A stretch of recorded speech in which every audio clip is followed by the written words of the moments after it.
Rev it up and welcome to Cars Yeah, show number 1876. Today, we're riding with the Bentley boys. This is Cars Yeah, where you'll enjoy interviews with inspiring automotive enthusiasts. Mark Green is here to provide you with a fuel injection of automotive inspiration.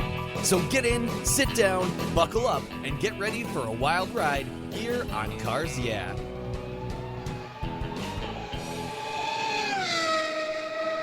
Hello, inspiring automotive enthusiasts, and welcome to Cars Yeah. Today, I'm back across the pond today. I seem to be hopping across that little body of water quite a bit in the last few months, and I'm with a very special returning guest by the name of Peter Grimsdale. Peter, welcome to Cars Yeah, or welcome back to Cars Yeah. Do you have it in gear, and are you ready to release the Bentley clutch?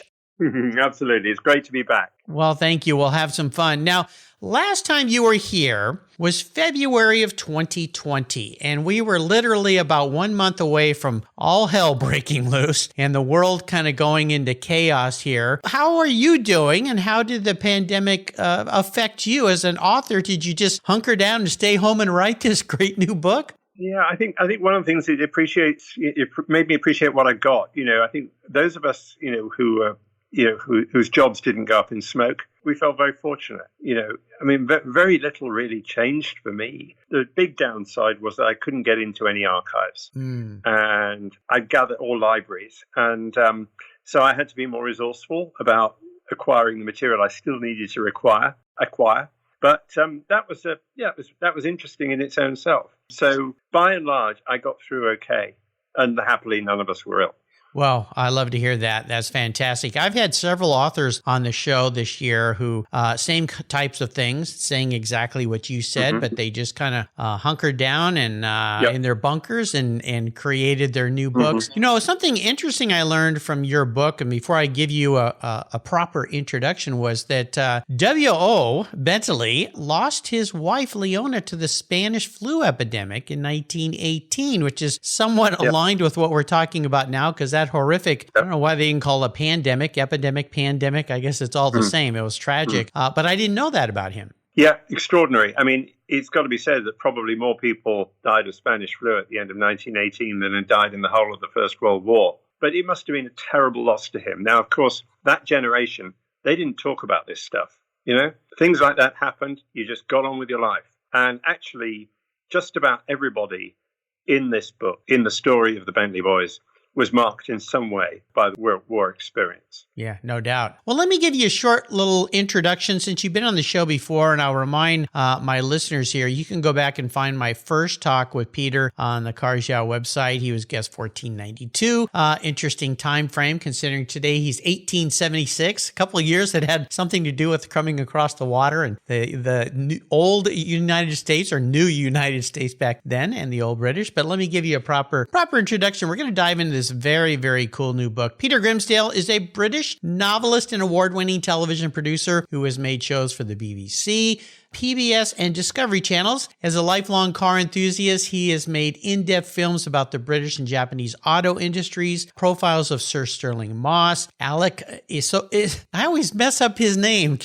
Isogonis? Alec Issigonis. Alec Issigonis, and many other automotive heroes. His first book, of course, we talked about when he was a guest before, was titled High Performance, When Britain Ruled the Roads, I should say. And that was produced by our friends at Simon & Schuster. And this latest book we're going to talk about today, which is very cool, Racing in the Dark, When the Bentley Boys Conquered Le Mans. So we'll be back in just a minute, but first a word from our valued sponsors. So keep the seatbelts on. We're with W.O. and we're with Peter Grimsdale today. We'll be right back. Summer's here, thank goodness, and that means long, hot days. Covercraft's UVS custom sunscreens are quality made and are incredibly fast and easy to use. Your UVS sunscreen is custom tailored for your vehicle, and the accordion design ensures easy storage. Not only do they protect your dash and interior for maximum protection while parking in the sun, sunscreens keep your vehicle's interior significantly cooler. They're durable and dependable for years of use. I have one for all my vehicles and I use them every time I park my car when I'm not going to put the cover on. You can choose from a variety of colors, including the original, their Premier Series, and Carhartt designs. Your sunscreen is manufactured with the quality and attention to detail that's been the standard for covercraft since 1965. And they make really great gifts too. Get your summer deal today if you use the code YEAH21, YEAH21 at covercraft.com. You'll get 10% off your covercraft order. That's right, 10% off compliments of cars. Yeah, simply use the code YEAH21 at checkout. Covercraft, protecting the things that move you. Get your own custom sunscreen today.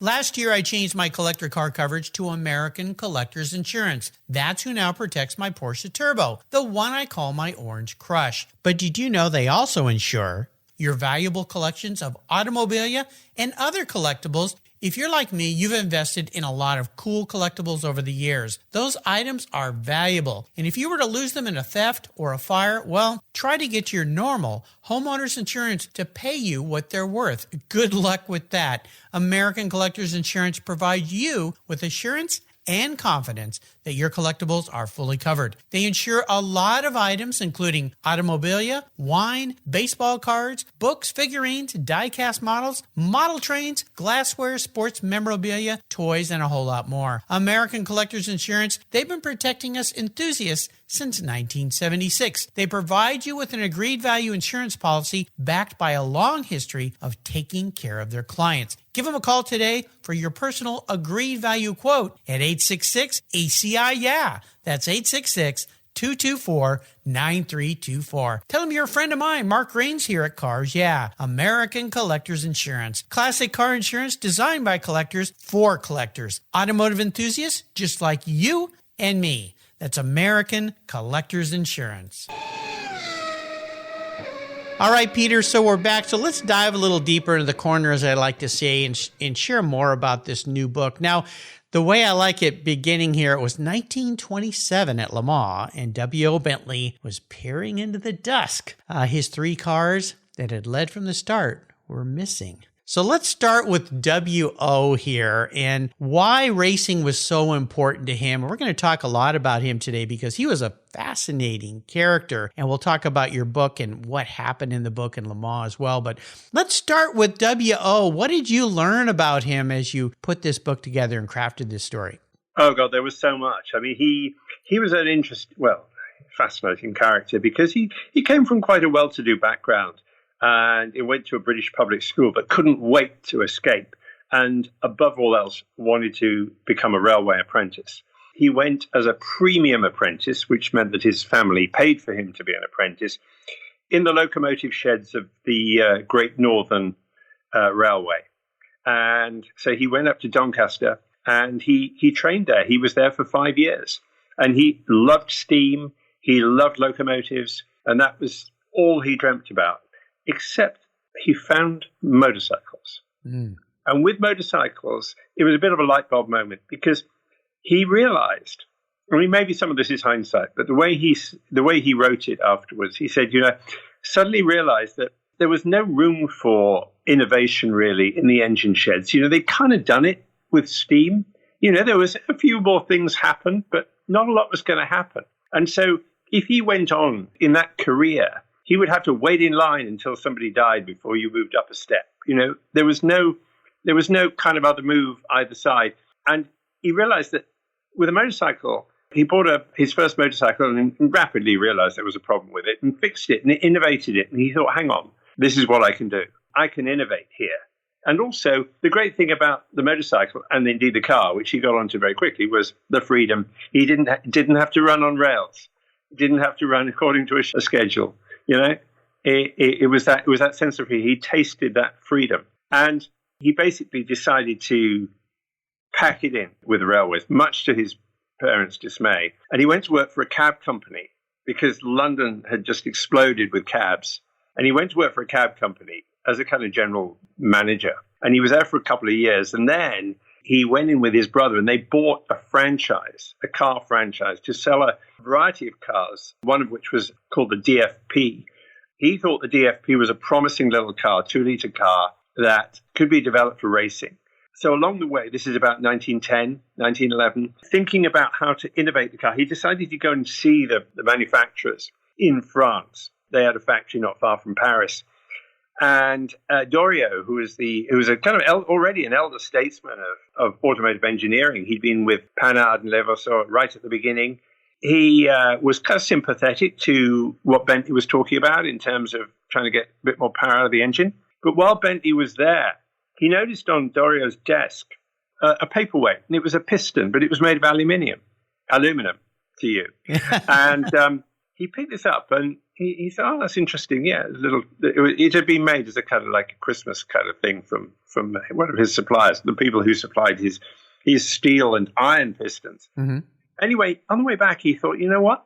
An aluminium piston is a possibility. Now, I don't know how much you know about aluminum, but it is obviously a lot lighter than steel and iron, but it melts at a lower temperature. So everybody thought, you're mad. You can't put an aluminium piston in an engine. But what he also knew, and this is really where his engineering experience from the railway yards comes in, he knew about what happens with metal, which metals, how metals behave mm-hmm. according to how hot they are. Yeah. And he knew that aluminium was also very conductive of heat. Mm. They didn't retain heat like iron and steel. And he kind of gambled that actually the aluminium piston would not melt because it would conduct the heat. And because it was so much lighter, the engine would go that much faster and it wasn't going to melt. So it was a bit of a risk, but anyway, it paid off and he was right. And so when the First World War happened and suddenly the whole car industry was on hold, he decided to take his innovation to the Admiralty, the British Navy, who at that point had their own air force. I mean, the air forces, there were two air forces in Britain throughout most of the war. One was the Navy Air Force and one was the Royal Army Air Corps. And anyway, luckily for him, the guy who met up with him said, yeah, this is a fantastic idea. We must put this into all our engines. So the result was that by 1918, Bentley had got enormous experience developing, improving, and then designing his own aero engine. And I don't know how famous the Red Baron. Well, I guess thanks to Peanuts, the Red Baron is quite famous. Oh, sure. Yeah, Paul Revere and the Raiders, there was a song about the Red Baron, too, I believe. So Baron von Richthofen, the Red Baron, yes, was famous German air ace. And Bentley was he liked to go out into the war and see how the flyers were doing and spend time with the men who were repairing the engines and seeing, talking to the pilots. And they loved that. And on one occasion while he was there, the airbase they were in Dunkirk was strafed by no less than the Red Baron. Oh, gosh. And they had to hide in a canal, neck deep in a canal. So it was kind of ironic that come 1918, it was the plane that brought the Red Baron down eventually was powered by Bentley engine. Who'd have thought? Well, the first Le Mans race was what, 1923? Do I have my 23? 23, yeah. and I understand Bentley, who loved speed, entered a car. Yeah. So Bentley, WO, I think the fact that he'd taken very seriously the fact that with an aero engine, if it stops, the pilot is dead. If a car engine stops, you pull to the side of the road. And endurance became a very, very important thing for him. Reliability, endurance. And he wanted his cars to go for a long time, which, especially for British cars back then, was, something of a luxury to have that aspiration. But basically what happened was there was a remarkable man called John Duff, who was an all-round sportsman and character, and already had raced Bentleys at Brooklands, and was very interested in not so much in racing, but in endurance, breaking 24-hour records and that kind of thing. Anyway, he came in one day and he said, hey, there's going to be a 24-hour race in France. I want to go to this thing. Bentley says, 24-hour race, this is madness. The cars will never survive. What will happen to the electrics? This is crazy. And Duff said, well, look, I'm going anyway. Okay. So Bentley was like, okay, well, good luck. And come the Friday, he was like, gosh, I don't feel good about this. I don't feel good about this. And on Friday night, he decided he'd get on the train and go to Le Mans. Oh, wow. And turned up just as it was starting. And this was the very first Le Mans in 1923. And Bentley was the only British entrant. In fact, I think it was only five. I think they were almost all French with a couple of Belgians, but basically he was the only British entrant. And Bentley described later, he said, I was very, very doubtful about this, but by dusk I was completely hooked. Yeah. And anyway, Duff came joint third, I think it was. Oh, okay. And that was amazing. Car lasted, it did fine. So it's like, okay, we're coming back. Well, they did come back in 24 and they won the race, right? They came back in 24 and Duff won the race, and that was fantastic. But having won one race, it was just like they were kind of hooked then. Yeah. And Bentley kind of got sucked into something that was slightly it was kind of in over his head, because the next 2 years, 25 and 26, he entered two cars and neither of them finished. And so he and by that time, his business, he's making great cars, but he's not making any money. Well, that's a good segue to my next thought here, is you're right. He did have a lot of business problems throughout the years, but it seemed like these wealthy gentlemen would come along and kind of save him or pull him out of things. And of course, we all know about the Bentley boys, and he kind of put these guys together, two of which were very wealthy gentlemen, my understanding. Barnato, is it Barnato? Barnato and Birkin, two millionaires basically, who got together, and then Leslie Pennell and Wally Hassan, who made up this Bentley Boys thing. So let's fast forward into 27, the Bentley Boys, and kind of where your book starts to get into the meat of things. Well, the 1927 Le Mans is an extraordinary. It's a bit like it's the Bentley's creation myth, because three cars entered. And as I'm sure a lot of your listeners will know, at dusk, there was a massive, massive pileup at the White House corner, Maison Blanche. And in all, I think 8 cars were caught up in this crash. And although there had been terrible accidents in the early road races, Paris, Madrid in 1903 and so forth, this was the first kind of multi-car crash, really, in the history of motor racing, or British motor racing, European motor racing, at least. Anyway, happily, nobody was really badly injured, but all the Bentleys were involved in it. So for W. Bentley, this was a terrible, agonizing moment, really, because it was his last roll of the dice, really. He'd become pretty much addicted to Le Mans by then, as people do. And none of his cars were showing up. There was just silence on the track at dusk. Can you imagine it? Because of this huge pileup, there was just silence. And then out of the gloom comes the sound of one Bentley moving rather slowly and one headlight, and it struggled to the pits. And, well, to cut a long and dazzling story short, carried on in the race, and eventually won the race, which was an extraordinary thing. And actually, it put both Bentley and Le Mans on the map, because if the Bentleys were lying first, second, and third at the time of the crash, and they would probably have cruised to an easy victory, and there'd be a couple of column inches, and that was it. Because at that time, nobody had heard of Le Mans. Le Mans was, where was Le Mans? What was Le Mans? Nobody cared about it. That put him on the front page. So it made Le Mans as well as it made Bentley. So that was really the beginning of the beginning, which we'll get to in a bit. Then there was an end with some guy named Royce that came along. But let's take a short break and thank our sponsors. We come back. I want to talk more about the book and maybe some challenges you had with the book of putting all this history together and so forth. So sit tight and we'll be right back. What began as a charitable car show has grown into the world's greatest collector car auctions, raising over $133 million for charitable organizations to date. For nearly 50 years, automotive enthusiasts from all over the world have enjoyed the Barrett-Jackson collector car auctions, and I'm a huge fan.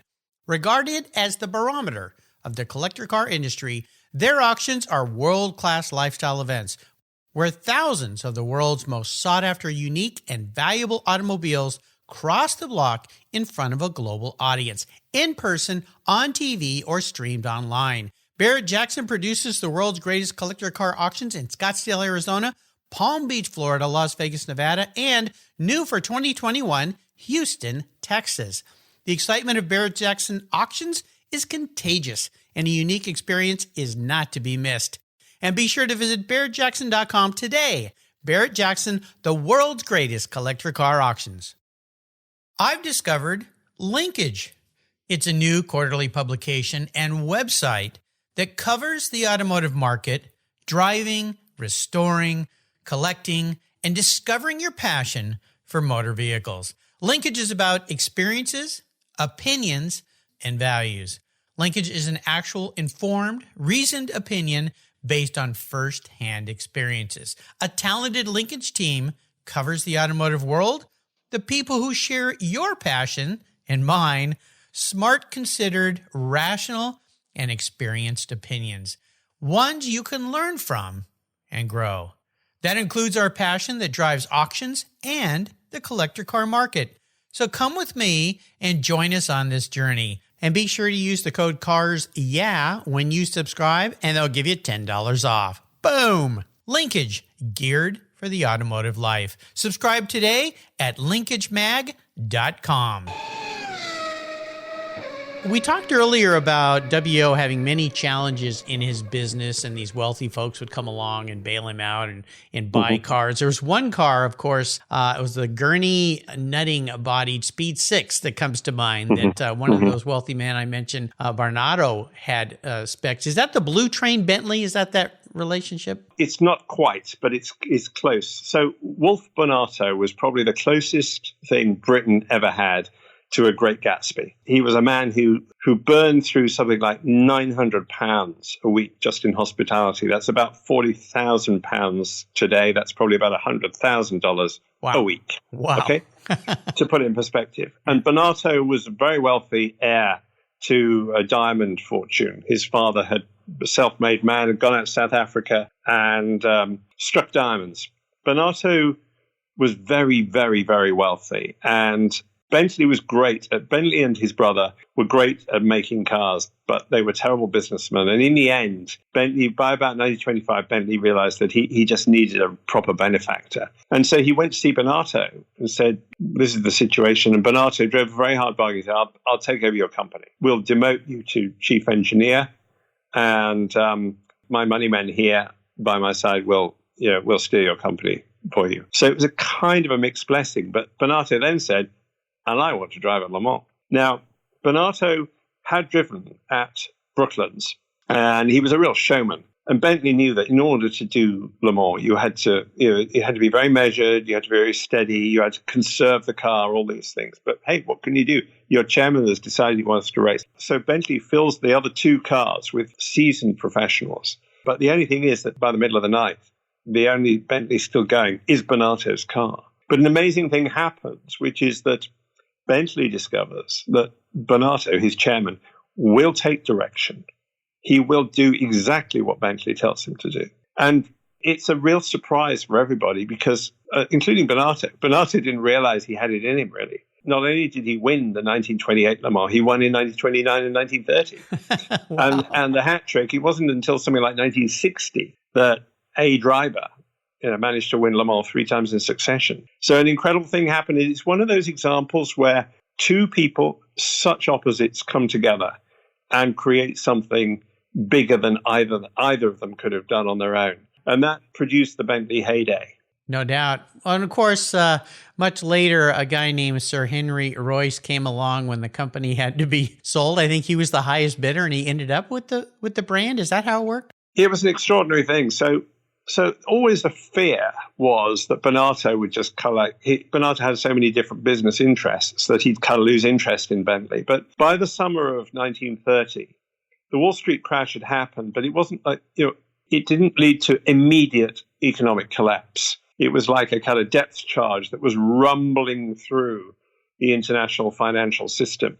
And this is a controversy. People have different views about this. My view is that Barnato, by the summer of 1930, was thinking, I need to divest. We have no idea what's going around the corner.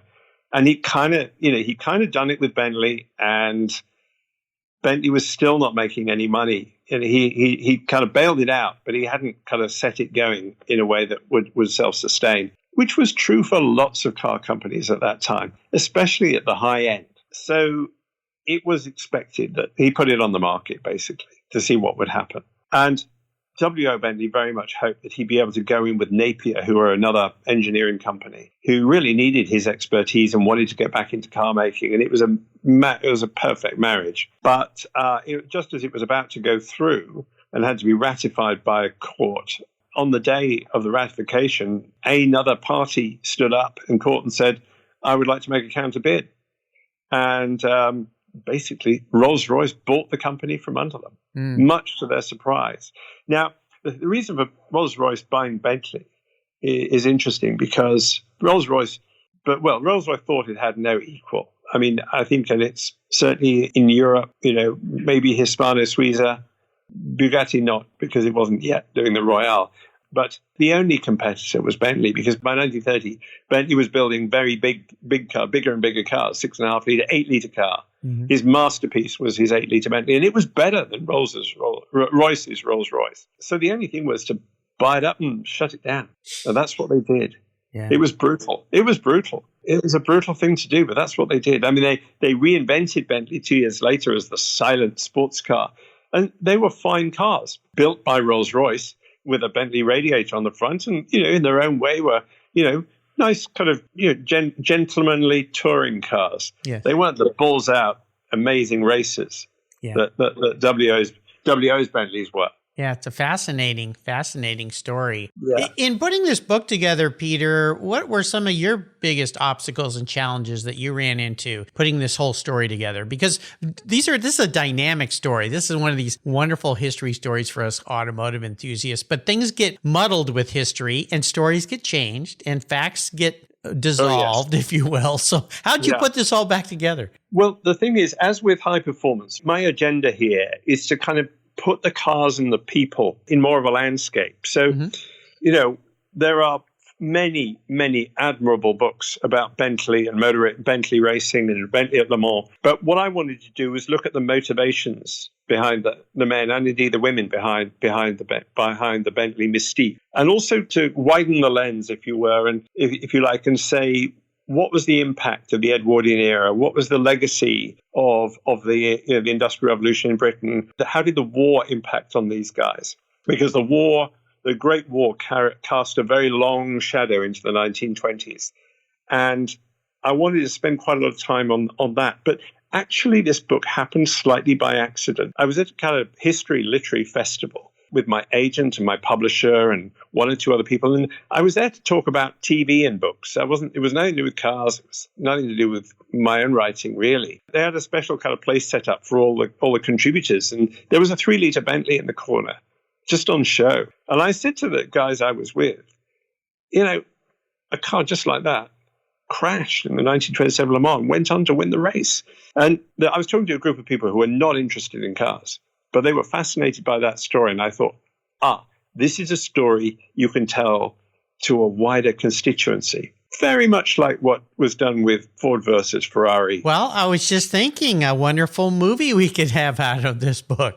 Based on, I think probably more based on than is credited, a marvelous book called Go Like Hell. Yes. Which is all about that. AJ's book, Yeah, which is a superb book. And in many ways for me is one of those I have up there as an example of how to do it. So having kind of thought, this could be a book, I wrote a page, like this is how it is to my book agent who knows nothing about cars at all. And he said, we can sell this. So I kind of it was a nice, wonderful thing to have happen. But it's just like, they want to do this book. So it's just like, wow, okay. Careful what you wish for. Yeah, exactly. But as it turned out, because a number of things came good. So it is a well-told story in lots of ways, but there's always new stuff. And you mentioned the Spanish flu. One of the great Bentley racing drivers was a guy called Dudley Benjafield. In fact, he was one of the team that salvaged the car and won the 1927 Le Mans. Now, Dudley Benjafield was a qualified bacteriologist. And during his Great War, he was in Alexandria, in the Middle East, in Palestine, as an army doctor, basically dealing with casualties of Spanish flu. He developed a vaccine to help chronic sufferers, alleviate chronic sufferers, saved quite a few lives, no question about that. Huh? Never talked about this again the way they did. They come home from the war, never discussed again. As it turns out, he wrote this up for the British Medical Journal in 1919, and I found the article and I thought this is pretty interesting, but I know nothing about medicine or whatever. But anyway, I got a friend of mine's son who's a biochemist, PhD, and she looked into it for me. She said, this is amazing. Do you know that Benji's article in 1919 was still being quoted in medical journals in 2003? Wow. He was a real trailblazer. So it's things like that you will find in my book that you perhaps won't find in other Bentley books. I'm trying to kind of paint in the whole guy. That's what I try and do as far as possible. You mentioned women as well, and I've had, I think over 300 women in the automotive sector on this show so far. So Mrs. Victor Bruce set a little bit of a record driving a 4.5-liter Bentley, right? Remarkable woman. She'd already won the ladies' prize for the Monte Carlo Rally. She'd set records with her husband going around Montlhéry, which is the bank circuit outside Paris, which was faster than Brooklands. And she just basically approached WO and said, I want to do the 24-hour record of Montlhéry. I want to try and do 100 miles an hour for 24 hours. You have the only car capable of doing it. Could I borrow one, please? Can I borrow And he one? was like, okay. Okay, sure. And she went and did it. And do you know what? She'd never driven that car. She'd never driven a 4.5 liter. She'd never driven a Bentley before she turned up at the track. Wow. And she'd never driven a car that was much bigger than 2.5 liters before. And she did the whole 24 hours, with breaks for a cup of tea, but basically did the whole 24 hours. Breaks remarkable woman. Yeah. I love that. Really remarkable. Fascinating. When you think about that race that your book surrounds the story with, any of those or all those cars still existent today? Oh, loads of them. Yeah. I mean, old number 7, which is the most famous Bentley of the 1920s, disappeared. It was somebody wrote it off in the 1930s, but a lot of them are still around. Bonato's car, old number 1, which was the 6-liter Bentley, which won Le Mans twice, as driven by him. That led his funeral cortege. Yeah, it's still very much around, as are a lot of these cars. Yeah, lovingly preserved. I think it's is it Chip Connor that has that car? Could well be. Yeah. Could well be. Yeah, he talked about that car being a guest. He was a guest here on Cars. Yeah. So, and of course, a couple years ago at the Quail, they had a huge collection of those old Bentleys at the Quail, which was marvelous to see all those cars together. I was shocked at how many were there. And of course, we've seen them on the lawn at Pebble as well. Yes, absolutely. Is absolutely wonderful. When I talk about getting into my guests' heads, which I've done in the past here, is there one Bentley in particular, if I were to say, Peter, you were manifest tomorrow as a Bentley. You're going to turn into one of the Bentley boys' cars. Is there one that really stands out for you, or is it more the people? Oh God, I think it's much more the people. I mean, I suppose the one of my favorite characters of all the so-called Bentley boys, the real Bentley boys, they weren't the posh rich boys. They were the mechanics and apprentices who came to work for WO. And Leslie Pennell was left school, went to work for them, was sweeping the floor in the showroom and kind of dreaming that one day, maybe, God, there was a photograph on the wall of Bentley before the war competing in the TT, and he was just like thinking, God, maybe just one day. Well, in 1922, he was sitting beside W.O. Bentley as his riding mechanic in the 1922 TT.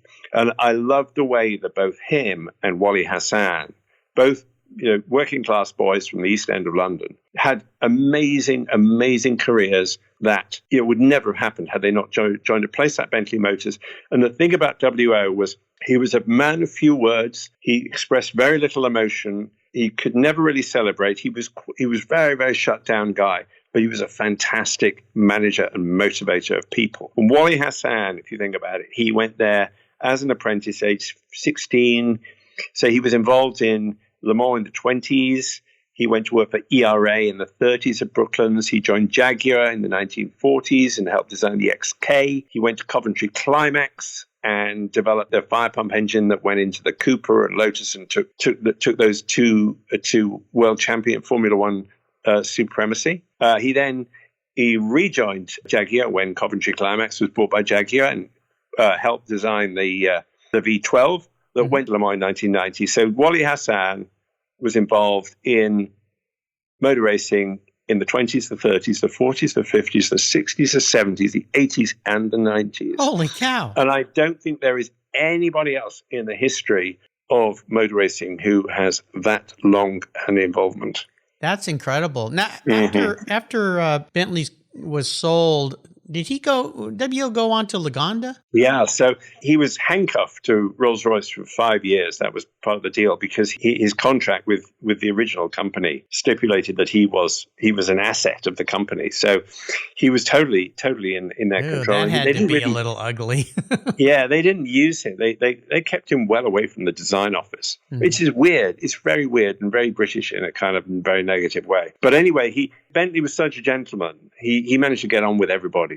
And they actually asked him if he'd like a new contract, and they offered him more money, stay with Rolls-Royce. But no, he didn't. He went to Lagonda. Yeah, and went back to Le Mans with Lagonda at the end of the 30s. And then during the war, designed or oversaw the design of the six-cylinder engine, six-cylinder twin-cam engine for Lagonda, which eventually went into the Aston Martins. There you go. That went back to Le Mans. And Carroll Shelby won Le Mans. Carroll Shelby won Le Mans, basically an Aston Martin that had kind of quite a bit of W. Bentley DNA in the engine. Yeah, I love it.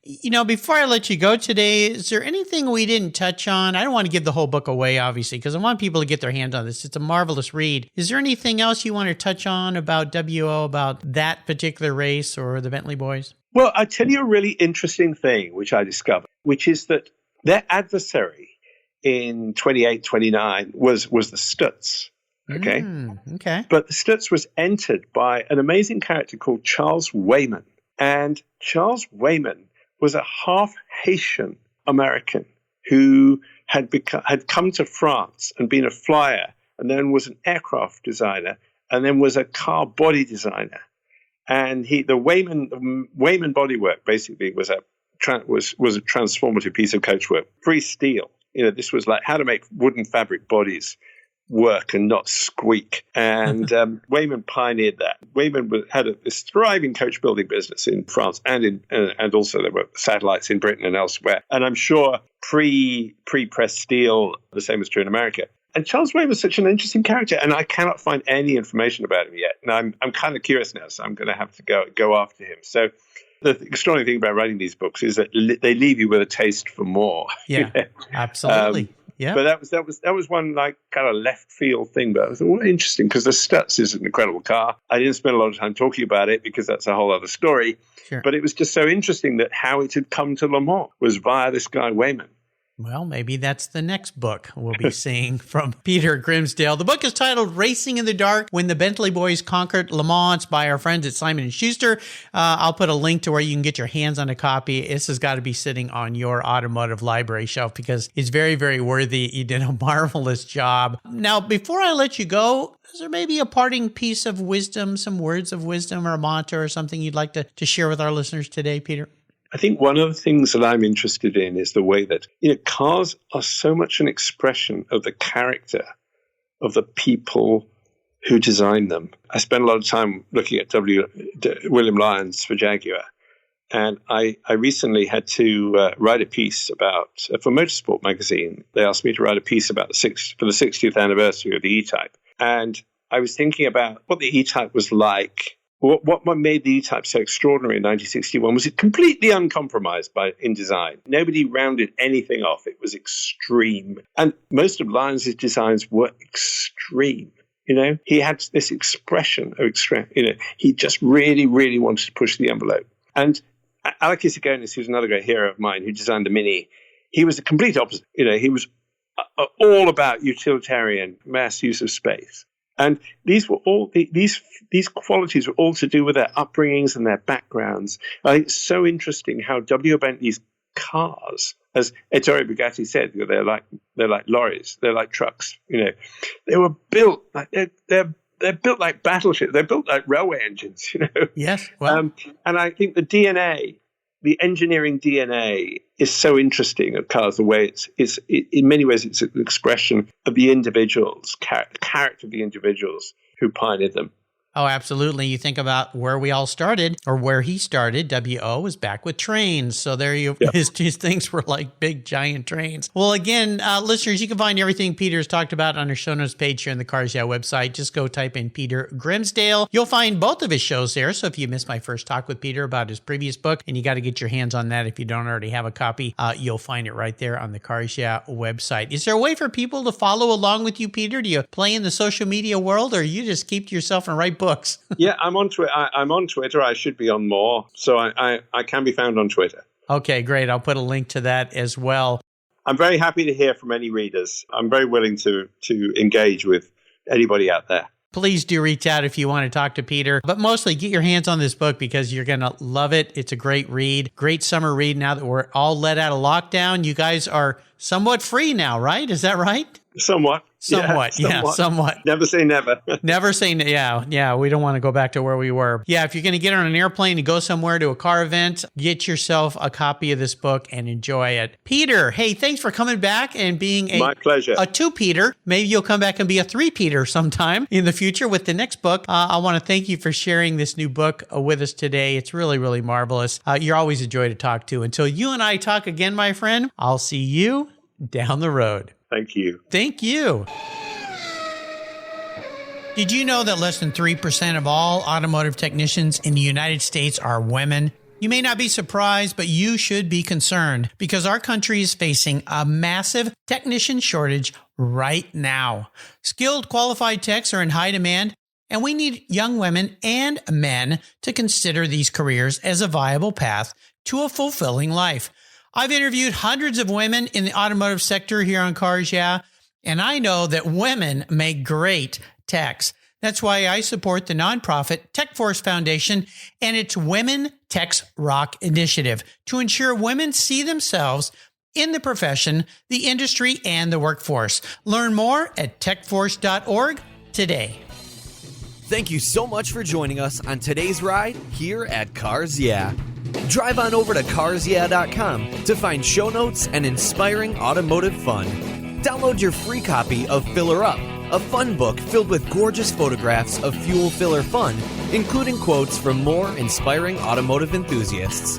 Download your copy today, and we'll see you next time on Cars Yeah.